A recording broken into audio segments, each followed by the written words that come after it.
जाणीती नाही यदियंती अवसान विठ्ठल विठ्ठल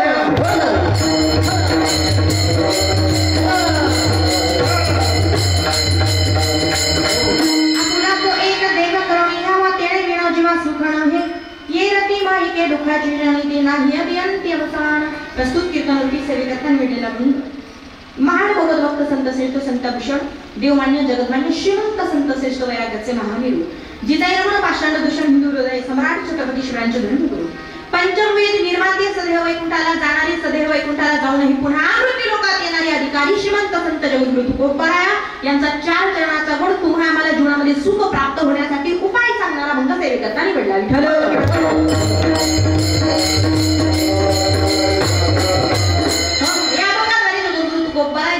ऑब्झर्वेशन करतात निरीक्षण करतात संत महात्मे मृत्यू लोकातील प्रत्येक जीवाचं प्रत्येकाची धडपड एकाच गोष्टीसाठी ते म्हणजे ओनली वन आणि फक्त सुख.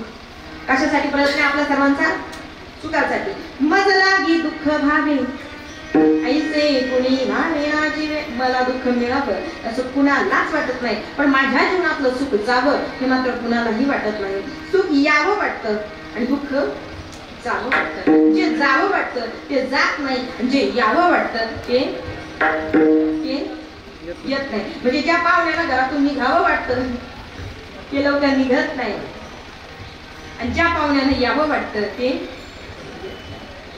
आपल्या भाषेमध्ये ज्याचा कटाळा आहे का इकडे पण ज्याचा कटाळा त्याचा मांडा.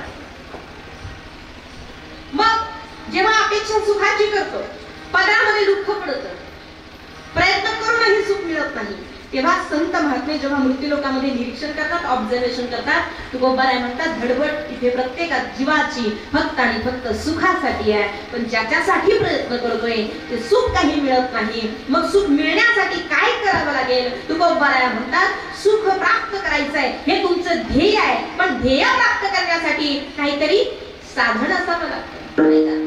3 मार्ग असावे लागतात. काय काय 3 महत्त्वाच्या गोष्टी आहेत. एक आहे साधन दुसरा आहे साधन आणि तिसरा आहे साध्य. एक आहे साध्य मधलं आहे साधन आणि ज्याला साध्य गाठायचं आहे तो आहे साध्य. बरोबर. आता हा आहे जीव.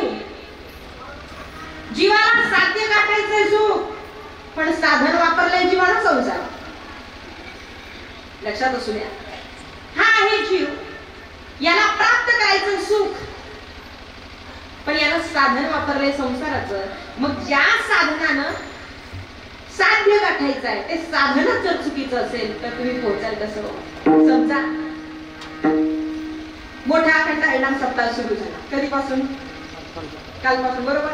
तुम्ही सगळ्यांनी वारकऱ्यांनी आपण सर्व ज्येष्ठ श्रेष्ठ सगळ्यांनी ठरवलं. काय ठरवलं ज्येष्ठांनी आता आपण सप्ताह सुरू झाला आता काही इथं थांबायचं नाही. आता कुठे जायचं सप्ताहला. सप्ताह कुठे वैजापूरला. बरोबर. मग आता तुम्हाला सप्त्याला जायचंय. आजीबाई तुम्ही सगळ्यांनी बॅगा पॅक केल्या काही येत्या माझ्यासोबत देऊ सोडून तुम्हाला. तुम्ही सगळ्यांनी साहित्य पॅक केलं सामान पॅक केलं. सामान पॅक केल्यानंतर तुम्हाला जायचंय वैजापूरला जायचंय सप्त्याला. तुम्ही स्टँड वरती गेले आणि तुम्ही गाडी धरली संभाजीनगर. संभाजीनगर गाडीमध्ये बसले आणि कंडक्टरला काय म्हटले आजीबाई तुम्ही ए कंडक्टर दादा मला पाठव बरं त्या संभाजीनगरचं तिकीट दे आणि मला सप्त्याला उतरव. जमेल का. जमेल का. तुम्हाला जायचं कुठे वैजापूरला. गाडीत बसल्या कोणत्या संभाजीनगरच्या. मग तुम्ही जाल कधी ते सप्ताहाला नाही जाणार का कारण तुमचं साध्य बरोबर आहे. सप्ताह हे तुमचं साध्य आहे पण साधन जे वापरलंय ना ते साधन तुम्ही चुकीचं वापरलंय. चुकीच्या बसमध्ये तुम्ही बसले जी संभाजीनगरला जाणार आहे तर तुम्ही सप्ताहाला पोहोचू शकत नाही. मग तुम्हाला सप्ताहाला पोहोचायचं असेल तर तुम्हाला गाडी वैजापूरच बसावं लागेल. गाडी त्याच बसावं लागेल तेव्हा तुम्ही तुमच्या साध्यापर्यंत पोहोचणार आहे. म्हणजे साध्य तुमचं जरी बरोबर असलं पण मधलं साधन जर चुकलं तर बरोबर असणाऱ्या साध्यापर्यंत साधन पोहोचू शकत नाही. म्हणून साधन हे महत्वाचं आहे. मग तुमचं आमचं सर्वसामान्य जीवाचं प्रत्येकाचं एक साध्य आहे. कोणतं साध्य आपल्या सर्वांना पोहोचायचं सुखापर्यंत. प्रत्येकाचं सुखाचं साध्य बरोबर आहे पण मधलं जे साधन वापरतोय ना ते साधन संसार हा संसार रूपी साधन हे मात्र दुःखाचं आहे.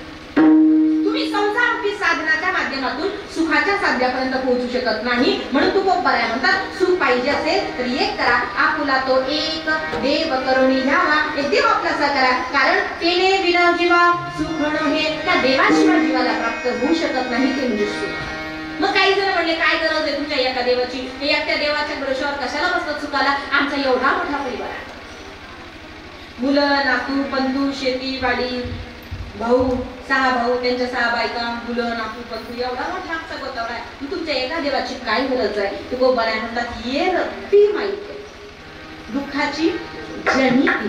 जनिती म्हणजे जन्म देणाऱ्या, ज्यांना तुम्ही सुखाची अपेक्षा धरून ज्यांना जवळ करताय ते तुम्हाला एक ना एक दिवस दुःख देणारे आहेत. मग हे जे दुःख देणारे आहेत हे दुःखाला जन्माला घालणारे आहेत, नाही अंती अवस्थान. मग यांच्या नादी लागण्यापेक्षा तुम्ही एक काम करा, जो देव अविनाशी आहे, जो कधी जन्मत नाही आणि मरत नाही, ज्याला जन्म नाही मरण नाही, असा अविनाशी देव आपला सगळा अविनाश खरी आपुली आहेचे. मग लावी म्हणा पिसे गोविंद. पिसे म्हणजे भेट, मनाला भेट लावा कुणाचं? त्या गोविंदाचं. मनाला भेट लावा कुणाचं? त्या देवाचं. मनाला भेट लावा कुणाचं? त्या श्रीहरीचं. आणि त्याचं एकदा का भेट लागलं, मुखामध्ये त्याचं चिंतन, मनामध्ये त्याचं ध्यान, बोलावा विठ्ठल पहावा विठ्ठल, बोलावा विठ्ठल पहावा विठ्ठल, करावा